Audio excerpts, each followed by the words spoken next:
Assalamualaikum warahmatullahi taala wabarakatuh. A'udzu billahi minasyaitonir rajim. Bismillahirrahmanirrahim. Alhamdulillahi rabbil alamin. Wassalatu wassalamu ala asyrafil anbiya'i wal mursalin wa ala alihi wa sahbihi ajma'in. Allahumma rabbi shrah li sadri wa yassir li amri wahlul 'uqdatam min lisani يفقه قولي ولا حول ولا قوة إلا بالله العلي العظيم اللهم انفعنا بما علمتنا وعلمنا ما ينفعنا وعلمنا ما جهلنا وذكرنا ما نسينا اللهم يسر ولا تعسر رب تمم بالخير اللهم افتح علينا فتوح العارفين وفقنا توفيق الصالحين اللهم لا سهل إلا ما جعلته سهلا وأنت تجعل الحزن إذا شئت سهلا اللهم اجعلنا من السعداء المقبولين ولا تجعلنا من الأشقياء المردودين اللهم صل وسلم وبارك على سيدنا محمد وعلى آله وصحبه أجمعين والحمد لله رب العالمين. Jadi insya-Allah kita sambung semula pengajian kitab Bulughul Maram, iaitu kitab yang dikarang oleh Al-Imam Al-Hafidh Ibnu Hajar Al-Asqalani rahimahullahu subhanahu wa ta'ala. Kitab yang membincangkan tentang hadis-hadis yang berkait dengan hukum hakam. Kita masih lagi dalam perbincangan berkenaan dengan riba. Muslimin muslimat yang dirahmati oleh Allah Subhanahu wa taala. Jadi sebelum daripada kita baca hadis, alangkah eloknya kita ulang kaji balik apa yang kita bincang pada minggu-minggu sebelum daripada ini. Semua kita tahu bahawasanya antara dosa besar yang diharamkan oleh agama kita adalah dosa riba.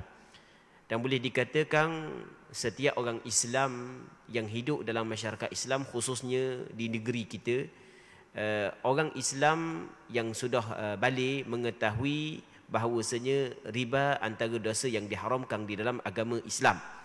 Cuma berkenaan dengan perincian riba, ada sebahagian daripada perincian riba diketahui oleh kita dan ada sebahagian perincian riba tidak diketahui oleh kita. Jadi maksudnya dosa riba semua kita tahu haram, tapi apakah perincian berkenaan dengan riba, itu perlu kita kena belajar. Jadi kalau orang dok belajar, khususnya berkenaan dengan jual beli, maka dibimbangi dia jatuh dalam ataupun dia melakukan dosa riba tanpa disedarinya. Yang mana sebelum daripada ni pernah kita sebut bahawasanya riba ada terbahagi kepada 4. Yang mana hak yang 4 ni kita bahagikan kepada 2. Yang pertamanya adalah riba yang berkait dengan hutang. Yang keduanya adalah riba yang berkait dengan jual beli. Riba yang berkait dengan hutang, sebagaimana hak yang pernah kita sebut sebelum daripada ni, secara umumnya adalah setiap hutang yang menarik manfaat kepada pemberi hutang maka dikirakan riba. Ulama meletakkan satu kaedah, kullu qardin jarra naf'an fahuwa riba. Setiap hutang yang menarikkan manfaat ataupun yang menarik manfaat kepada pemberi hutang maka ia dikirakan sebagai riba. Jadi kalau orang tu dia berhutang dengan seseorang, berhutang RM100, kena bayar RM120, maka itu dikirakan sebagai riba. Baik, sama juga yang pernah kita buat contoh sebelum daripada ni, dia hutang dengan seorang dalam masa seminggu kena bayar. Baik, bayar orang, dia hutang RM100, bayar orang RM100, tapi syaratnya pemberi hutang saat itu kata mu kena belanja makan aku, ataupun mu kena bagi pinjam kepada aku kereta. Okey, semuanya dikirakan sebagai riba. Kerana setiap hutang yang menarik manfaat kepada pemberi hutang maka ia dikirakan sebagai riba. Okey, itu yang pertama. Pembahagian yang kedua adalah riba yang berkait dengan jual beli. Riba yang berkait dengan jual beli, untuk kita memahami perkara ini, kita kena faham dulu apakah barang-barangan ataupun benda yang dinamakan sebagai benda ribawi. Maksudnya benda ni dikirakan sebagai benda yang mengandungi riba di dalamnya. Itu kita kena faham dulu. Ternyata kalau kita tengok dalam hadis yang pernah kita bincang sebelum daripada ni, Nabi sallallahu alaihi wasallam menyebut 6 perkara. Kata Rasulullah sallallahu alaihi wasallam, "Az-zahabu bil-zahab." Emas dengan emas. Jadi emas adalah benda ribawi. Wal fiddatu bil fiddah, perak dengan perak. Jadi bermakna perak adalah benda ribawi. Wat tamru bit tamri, tamar dengan tamar. Jadi bermakna tamar adalah benda ribawi. Wal burru bil burri, gandum dengan gandum. Jadi gandum adalah benda ribawi. Wasyairu bisya'iri, bali dengan bali. Jadi bali adalah benda ribawi. Wal milhu bil milhi, garang dengan garang. Okey. Jadi bermakna garam adalah benda ribawi. Kata Rasulullah sallallahu alaihi wasallam, mesti kena mithlan bimithlin, sawa bisawa, mesti kena sama. Kalau jenis benda suka, mesti kena sama sukatang. Kalau benda tu benda hak yang jenis timbangan, mesti kena sama pada timbangan. Baik. Itu hak yang patut kata Rasulullah, yadan biad, tangan dengan tangan. Jadi kalau kita tengok dalam hadis ni, Rasul sebut 6 jenis. Yang pertama mah, yang keduanya perak, yang ketiganya gandum, yang keempatnya bali, yang kelimanya tamar, yang keenamnya adalah garam. Yang mana dalam 6 ni kalau kita perhati, kita boleh bahagikan kepada 2. Yang pertamanya mah dengan perak, satu kumpulan. Yang keduanya gandum, tamar, garam dan bali, satu kumpulan yang kedua. Kenapa kita bahagikan kepada 2 kumpulan? Kerana mah dan perak suatu ketika dahulu, mah dan perak dijadikan kita kata mata wang, digunakan ia sebagai mata wang. Maka alasan ataupun sebab ribanya mah perak adalah kerana mata wang. Maka apabila mah perak saat itu, sebab riba dia adalah mata wang, maka begitu juga duit kita leni tu, walaupun bukan mah perak yang kita guna sebagai mata wang, juga dia mengambil hukum yang sama, dia termasuk dalam benda ribawi. Okey. Yang keduanya kalau kita tengok hak lagi saat itu, sebab riba adalah kerana dia makanan. Dia adalah makanan. Sebagaimana garang kita makan, bukan kita makan macam makan nasi gitu garang, tapi kita letak dalam makanan. Sama juga bali adalah makanan, tamar adalah makanan, syair, gandum adalah makanan. Maka kita tengok hak ataupun kumpulan yang kedua, hak jenis saat itu, sebab riba ni adalah makanan. Maka di sinilah ulama meletakkan, ulama mazhab Imam Syafi'i meletakkan hukum setiap makanan, setiap benda yang dimakan oleh anak Adam, setiap makanan dia adalah benda ribawi, benda riba. Okey, selesai di sini. Jadi apabila benda tu benda riba, kalau kita nak beli benda riba dengan bayaran juga benda riba, kalau dia ilat sama, maksud dia ilah sama ni sebab sama, mata wang sama mata wang. Baik, sebagai contoh kan, ataupun makanan sama makanan. Maka kita kena tengok pula jenis sama ke tak. Kalau sama jenis, ilah sama, jenis sama, maka mesti kena cukup 3 syarat. Syarat yang pertama, mesti kena sama. Sama kalau benda tu sukatang, mesti kena sama pada sukatang.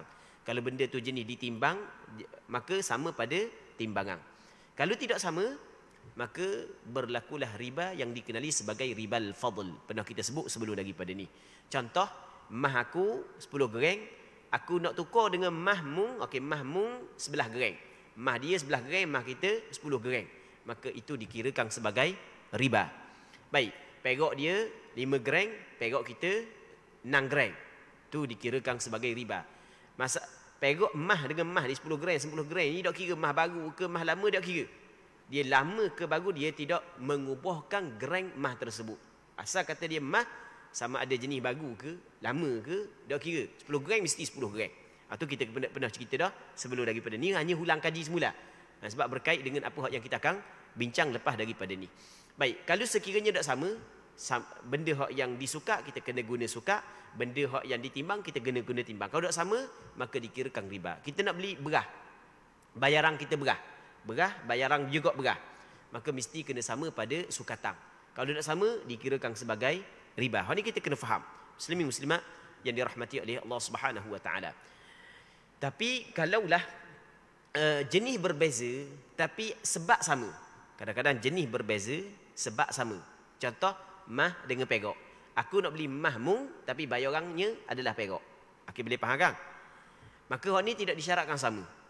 Hak yang disyaratkan mesti kena tunai. Lepas tu kena buat penyerahan dalam majlis akad. Kalau tidak tunai, maka berlakulah riba yang dinamakan sebagai riban nasi'ah ataupun riban nasa'. Lepas tu yang ketiganya mesti kena serah dalam majlis akad. Kalau tak serah lalu, walaupun tunai dah tapi lambat buat penyerahan, maka dinamakan sebagai ribal yad. Nampak? Jadi kalau orang pakai akad, ada belajar, maka dia tak nampak riba di sini. rupanya berlaku riba. Mah dengan mah, kita beli mah bayaran mah, maka mesti kena cukup 3 syarat. Sama, yang keduanya kena tunai, yang ketiganya kena buat penyerahan dalam majlis akad. Kalau tak sama, maka tu ribal fadl. Kalau sama dah, cuma hutang. Maksud dia hutang, jadi saya beli mah awak dengan bayaran mah saya, tapi saya nak bayar mah saya ni saya bayar minggu depan. Masa awak saya nak ambil lalu. Okey, faham tak Kang? Jual beli tapi bayaran secara bertangguh. Okey, jual beli bayaran secara bertangguh, maka ia dikirakan sebagai riba an-nasi'ah. Ataupun kita kata yang ketiganya sama banyak dah. Si timbangan sama dah, 10 gram 10 gram.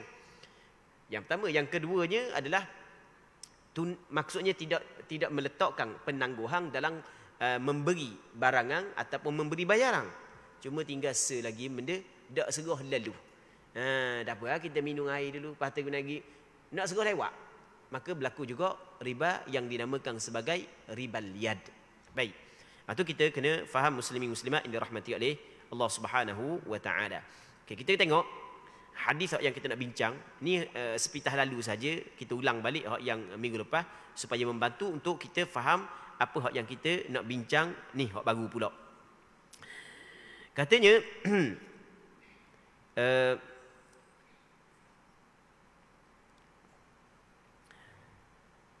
daripada Abu Sa'id Al-Khudri radhiyallahu taala anhu, daripada Abi Sa'id Al-Khudri dan Abi Hurairah radhiyallahu taala anhu, anna Rasulullah sallallahu alaihi wasallam ista'mala rajulan ala Khaybar faja'ahu bitamrin janib faqala Rasulullah sallallahu alaihi wasallam akullu tamri Khaybar hakadha qala la wallahi ya Rasulullah inna lana'khudhu as-sa'a min hadha bis-sa'aini wath-thalatha faqala Rasulullah sallallahu alaihi wasallam la taf'al bi'il jam'a bid-darahim thumma ibta' bid-darahim janiba wa qala fil mizani mithla dhalik. Maksudnya bahawasanya Rasulullah sallallahu alaihi wasallam telah melantik seorang lelaki di Khaybar.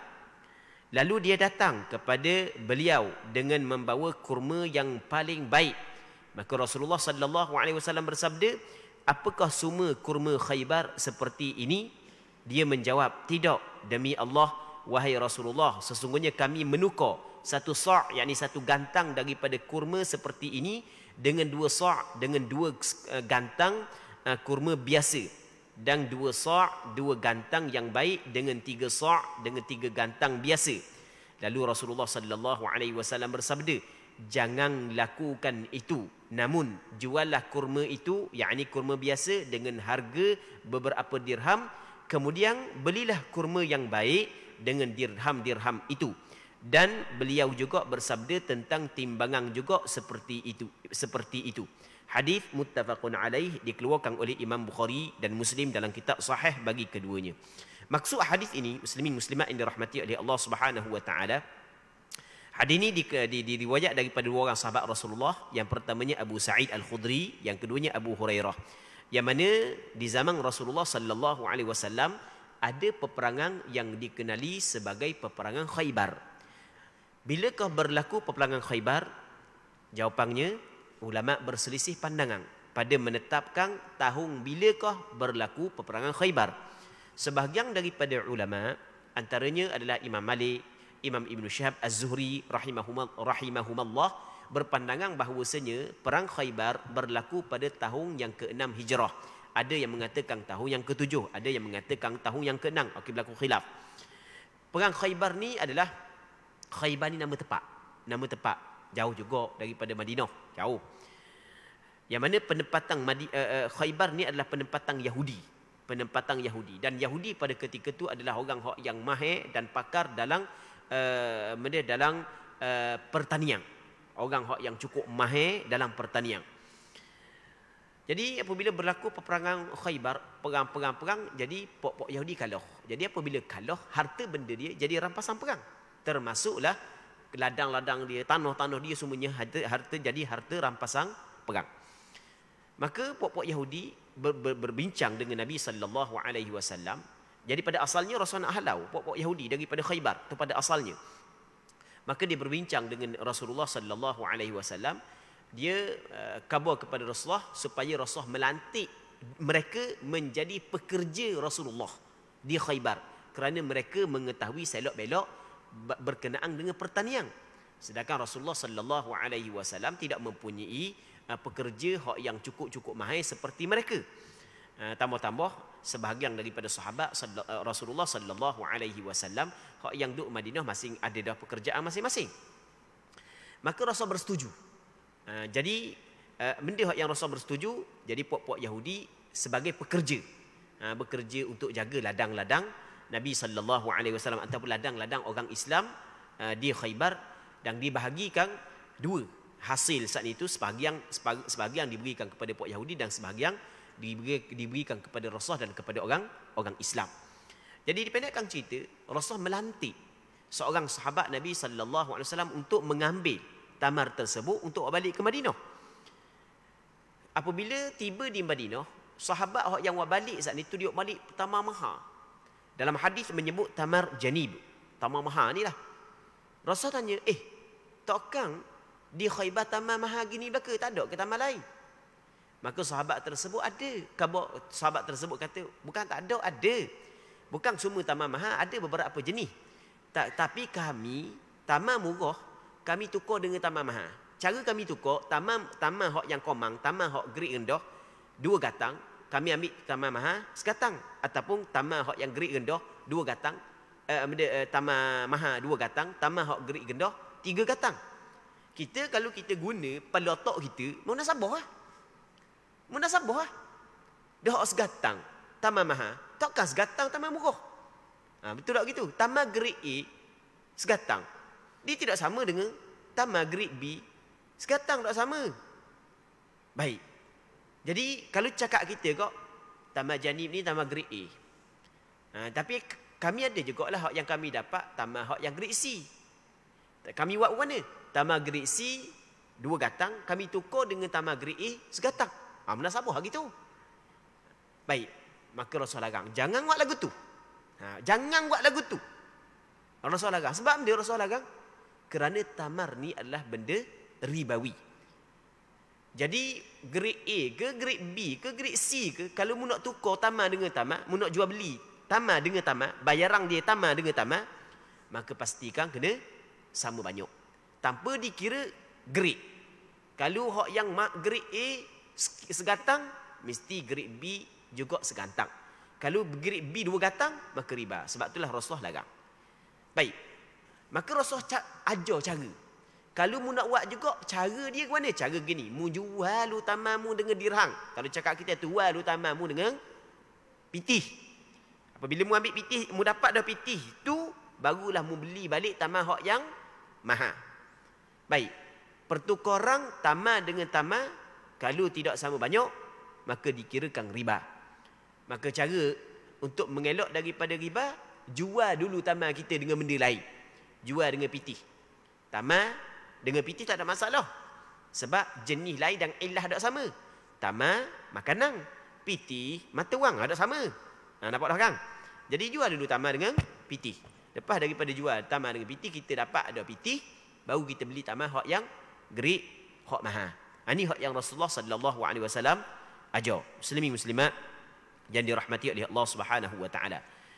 Seterusnya katanya, daripada Jabir bin Abdullah radhiyallahu anhuma, beliau berkata, naha Rasulullah sallallahu alaihi wasallam an bai'is sumrati min at-tamri la yu'lamu makiluha bil kailil musamma min at-tamr. Maksudnya benda, Rasulullah sallallahu alaihi wasallam telah melarang jual beli tompokan kurma yang tidak diketahui takarangnya, tidak diketahui jumlahnya, tidak diketahui sukatangnya, dengan takaran yang dikenal untuk kurma tersebut, dengan sukatan yang diketahui untuk kurma tersebut. Maksud dia, maksud hadis ni gini, Rasulullah sallallahu alaihi wasallam larang orang Islam jual ataupun beli kurma stopok banyak mana tak tahu, dengan bayaran kurma hak yang diketahui sukatang dia. Okey, kita kata kita ada khema 2 gatang. Okey, kita pun nak beli khema orang, khema kawan kita. Yang mana dia tok stopwatch. Kita kata, khema demo stopwatch ni banyak mana? Demo tengok banyak mana? Banyak tu malah nak suka dah. Kata dia. Nampak-nampak lebih kurang 2 gatang lah. Lebih kurang 2 gatang.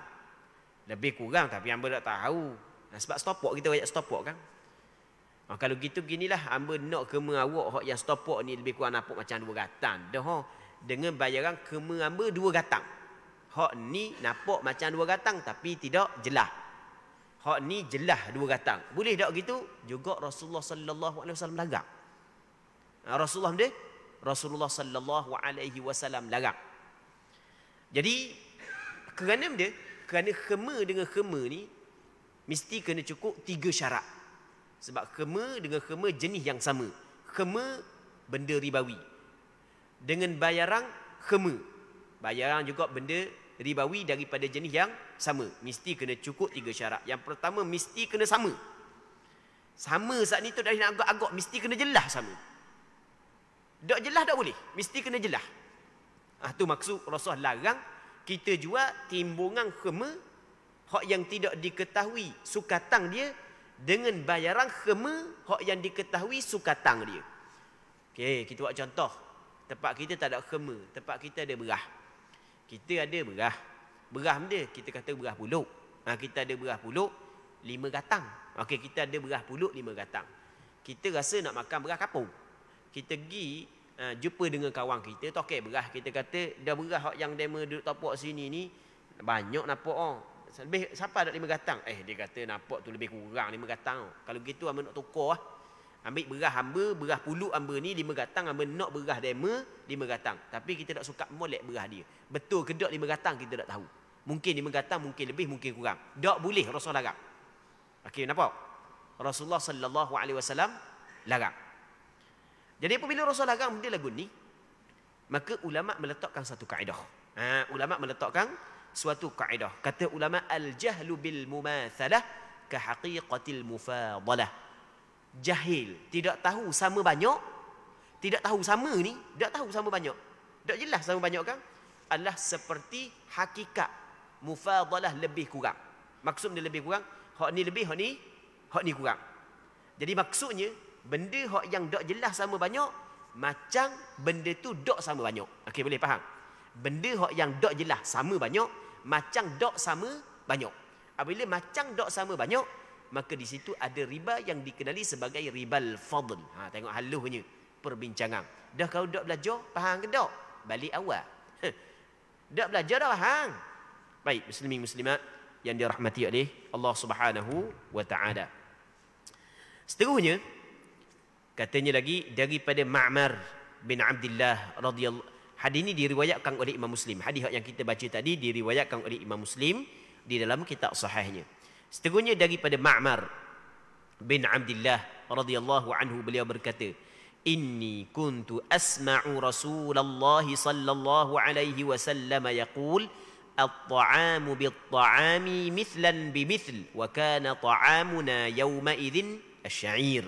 Sesungguhnya saya telah mendengar Rasulullah. Tengok, saya telah mendengar. Sahabat kata gitu, saya telah mendengar. Sahabat khabar lagu tu, aku dengar. Maka sebab itulah ulama-ulama selepas daripada sahabat cukup mengambil berat tentang dengar. Ni kita dengar ni, dengar. Siapa kita orang kita duk cakap kan ni? Tak pergi dengar ke malam ni? Perkataan dengar tu adalah perkataan yang pernah diucapkan oleh sahabat. Kita jangan anggap perkataan pergi dengar biasa je. Tak. Agama sebenarnya tu berkait dengan agama. Dengar tu adalah perkataan yang pernah diucapkan oleh sahabat. Aku pernah dengar Nabi sallallahu alaihi wasallam khabar benda ni.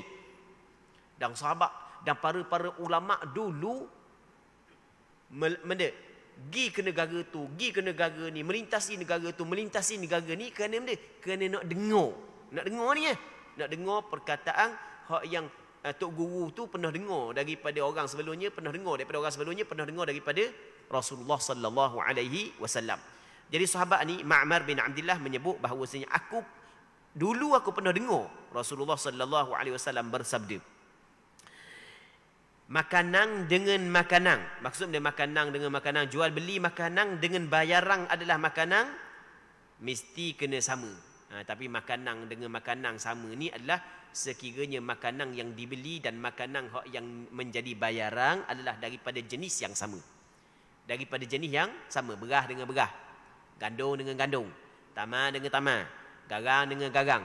Okey. Itu daripada jenis yang sama. Hak ni kata Rasulullah adalah mesti kena sama. Itu maksudnya mithlan bimithl, mesti kena sama. Kalau benda tu jenis sukat, maka mesti kena sama pada sukatan. Itu kita kena faham, molek muslimin muslimat yang dirahmati oleh Allah Subhanahu wa taala. Jadi apabila kita faham daripada hadis ini, jadi kita fahamlah hadis yang sebelum ni, hak yang Rasul sebut pak saat ni tu, hak sebelum ni kita kata hak yang berkait dengan makanan, hak Rasul sebut pak bukan khusus untuk pak tu saja. Bahkan setiap benda yang dinamakan sebagai makanan, hak yang dijadikan makanan oleh manusia, bayaran dia juga adalah makanan. Kalau daripada jenis yang sama, dia mengambil hukum yang sama. Mesti kena sama banyak, mesti tidak ada penangguhan pada pembayaran, dan yang ketiganya adalah mesti kena buat penyerahan dalam majlis akad. Sebagaimana hak yang kita cerita sebelum daripada ni. Kalau jenis samalah. Kalau jenis berbeza, tidak disyaratkan sama banyak, tapi disyaratkan tidak ada penangguhan dalam pembayaran. Yang keduanya, mesti kena buat penyerahan dalam majlis akad. Baik. Dan makanan kami pada ketika itu adalah syair. Syair ni maksudnya bali. Seterusnya katanya daripada Fadalah bin Ubaid radhiyallahu anhu, beliau berkata, Ishtaraitu yawma Khaybar qiladatan. Ishtaraitu yawma Khaybar qiladatan bithnai 'ashara dinaran fiha dhahabun wa kharaz. Fafasaltuha fawajadtu fiha akthara min 12 dinara. فذكرت ذلك للنبي صلى الله عليه وسلم فقال لا تباع حتى تفصل. Pada waktu perang Khaybar. Tadi kita cerita dah maksud perang Khaybar. Baik. Saya membeli sebuah kalung dengan harga 12 dinar. Jadi ada seorang sahabat Rasulullah nama Fadalah bin Ubaid. Dalam peperangan Khaybar tu, pada hari peperangan Khaybar, dia pernah beli kalung. Yang mana kalung ni diperbuat daripada mah, dalam masa yang sama ada permata. Mah, lepas tu ada mata. Di dalamnya terdapat emas dan permata dengan bayaran harga 12 dinar. Jadi dia beli kalung mah. Yang mana kalung mah saat ni tu ada mata. Berarti boleh kalung mah ada mata. Dia beli, bayarannya adalah 12 dinar. Maksudnya bayaran mah. Okey, bayaran dia, bayaran adalah mah. Baik. Katanya, lalu saya memisahkan. Aku pun cabut lah. Aku cabut mata. Tinggal mah saja. Dan saya menemukan di dalamnya lebih daripada 12 dinar. Ternyata mah. Hak yang duduk di kalung. Timbang-timbang lebih daripada 12 dinar. Nampak dah kan? Baik. Kemudian saya menceritakan hal itu kepada Rasulullah. Rasul kabut sebelum ni Rasul larang buat gini Ni boleh dok Betul dok cara aku Pergi jumpa dengan Rasulullah. Tengok, sahabat ajar kepada kita. Apabila ada kemusykilan berkait dengan agama, maka terus kita pergi jumpa dengan orang pandai. Jumpa dengan ustaz. Jumpa dengan ulama. Jumpa dengan tuan mufti. Hubungi orang-orang tertentu. Sekarang ni dok jumpa pun tak apa, telefon pun tak apa. Tanya. Telefon ustaz ni dak akak, tanya ustaz lain. Kalau jumpa ustaz ni dak akak, tanya ustaz lain. Banyak kan ni. Boleh kita hubungi orang-orang pandai, ustaz-ustaz pandai. Baik, kita tanya. Kalau sekiranya kita tak tahu. Tengok, dia pergi tanya Rasulullah sallallahu alaihi wasallam. Okey, cuba kita tengok apakah jawapan Rasulullah. Kata Rasulullah, janganlah kamu menjualnya hingga ia dipisahkan. Rasul kata lain kali jangan buat gitu. Lain kali jangan buat lagu tu. Bukan setakat lain kali, sebahagian daripada ulama memahami perkataan la tuba', tidak boleh dijual kalung emas yang ada permata sehingga dipisahkan. Maksudnya jual beli kalung emas yang ada padanya permata dengan bayaran emas tidak sah. Ni pandangan sebagai ulama, tidak sah. Sebab Allah kata la tuba', tidak dijual benda tu. Benda tu tidak dijual cara begitu. Melainkan sehingga dipisahkan. Sebahagian daripada ulama, khususnya mazhab Imam Syafi'i mengatakan tak boleh kalung emas yang ada permata dengan bayaran emas, melainkan setelah daripada dipisahkan kalung itu daripada emas dan diketahui secara jelas berapakah timbangan emas tersebut, untuk mengelak daripada berlaku riba. Okey, boleh faham kan? Muslimin muslimat yang dirahmati oleh Allah Subhanahu wa taala. Hadis ini diriwayatkan oleh Imam Muslim dalam kitab sahihnya. Kita dalam kitab fiqh ataupun dalam kitab fiqh, muslimin muslimat yang dirahmati oleh Allah Subhanahu wa taala, dia ada suatu bab yang ataupun suatu masalah yang disebut oleh ulama fiqh. Nama dia adalah, nama masalah ni, nama dia kita sebut istilah ni, istilah yang diguna oleh ulama fiqh. Nama dia adalah muddu ajwah. Nama dia benda muddu ajwah. Benda muddu ajwah. Muddu ajwah ni adalah secupok. Mud makna secupok. Ajwah, tamar ajwah. Biasa dengar tak? Kan kita pergi Mekah ataupun kita pergi Madinah, kita beli tamar. Wah, khema benda, khema ajwah. Ajwah tau. Okey, kita ada benda secupok tamar ajwah. Okey, dalam kitab fiqh dia ada sebut masalah, istilah dia adalah muddu ajwah. Yang dimaksudkan dengan muddu ajwah di sini adalah seorang ni dia jual secupok. Ini maksud dia. Dia jual secupok tamar ajwah. Lepas tu 1 dinar. Okey, secupok tamar ajwah. Lepas tu sekali dengan 1 dinar, dengan bayarannya adalah 2 cupok tamar ajwah. Boleh faham ke tak? 1 cupok tamar ajwah. Okey, kita kata ni barangan yang dia nak jual. Nak jual barangan jualan dia 1 cupok tamar ajwah, 1 dinar. Dia nak beli dia bayaran dia. Tak kira lah kita nak kata ni bayaran ke ni bayaran apa, sama je kan. Mana barang jualan. Okey, kita kata kawan ni jual 2 cupok tamar ajwah. Bayaran kita bagi kepada dia 1 cupok tamar ajwah. Mungkin ajwah kampung dia lain sikit daripada ajwah kampung kita, sebagai contoh. Lepas tu dengan kita letak pula 1 dinar. Okey, jadi bayaran ni 1 dinar, 1 cupok tamar ajwah kita nak ambil daripada 2 cupok tamar ajwah. Nampak dah jelas dah kan? Ataupun okey, itu yang pertama. Ataupun 1 cupok tamar ajwah dengan 1 dinar, dengan bayaran dia adalah 2 dinar. Boleh nampak? Kita ada 2 masalah. Yang pertama tadi, ni kita nak hurah dulu. Dalam kitab fiqh dia panggil masalah yang dinamakan muddu ajwah. Kerana muddu ajwah, sekarang ni kita ada secupok tamar ajwah 1 dinar. Okey, secupok tamar ajwah 1 dinar. Bayaran dia 2 cupok tamar ajwah ataupun bayaran dia 2 dinar. Nampak ada 2 masalah jadi. Baik, hukum dia boleh ke tak? Baik, sebenarnya dalam masalah ni ada perbincangan di kalangan ulama. Dalam masalah ni ada perbincangan di kalangan ulama. Secara ringkasnya, menurut pandangan mazhab Imam Syafi'i, tidak dibolehkan. Berdasarkan kepada hadis ini. Hadis yang kita bincang saat ni. Tidak dibolehkan berdasarkan kepada hadis yang kita bincang. Kalau kita nak buat juga, cara dia, kita kata contoh 2 cupok tamar ajwah, mu ambil secupok, okey, bayar secupok dengan secupok tamar ajwah. Hak secupok lagi buat akad yang kedua, 1 dinar beli secupok tamar ajwah.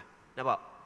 Ataupun 2 dinar, 1 dinar beli 1 dinar, 1 dinar lagi beli secupok tamar ajwah. Kau nak buat juga. Tapi kalau hak ni secupok, patut selagi 1 dinar, kita nak bayar dengan 2 cupok tamar ajwah, tidak boleh berpandukan kepada hadis ini. Ataupun secupok tamar ajwah dengan 1 dinar nak bayar 2 dinar, tak boleh berpandukan kepada hadis ini. Ini mengikut pandangan mazhab Imam Syafi'i. Tapi ada khilaf di kalangan ulama. Ada sebahagian daripada ulama mengatakan boleh dengan syarat-syarat dia. Ini kita cerita mengikut pandangan mazhab Imam Syafi'i, dan alasan ataupun sandaran mazhab Imam Syafi'i adalah hadis yang jelas. Rasulullah melarang kalung mah yang ada permata di dalam, bayaran dia adalah mah, melainkan setelah dipisahkan dan ditahu timbangan mah saat itu banyak mana. Kita tahu dah timbangan dia 12 dinar. Okey, mu bayar 12 dinar. Manakala permata saat itu membayar 1 dinar ke setengah dinar. Okey, nampak dah kan? Itu cara dia. Muslimin muslimat yang dirahmati oleh Allah Subhanahu wa taala. Jadi untuk malam ni kita rasa sini dulu pertemuan kita. Kita mengharapkan ada manfaatnya dan ada keberkatannya. Semoga Allah Subhanahu wa taala memberkati majlis ilmu yang kita adakan pada malam yang mulia ini.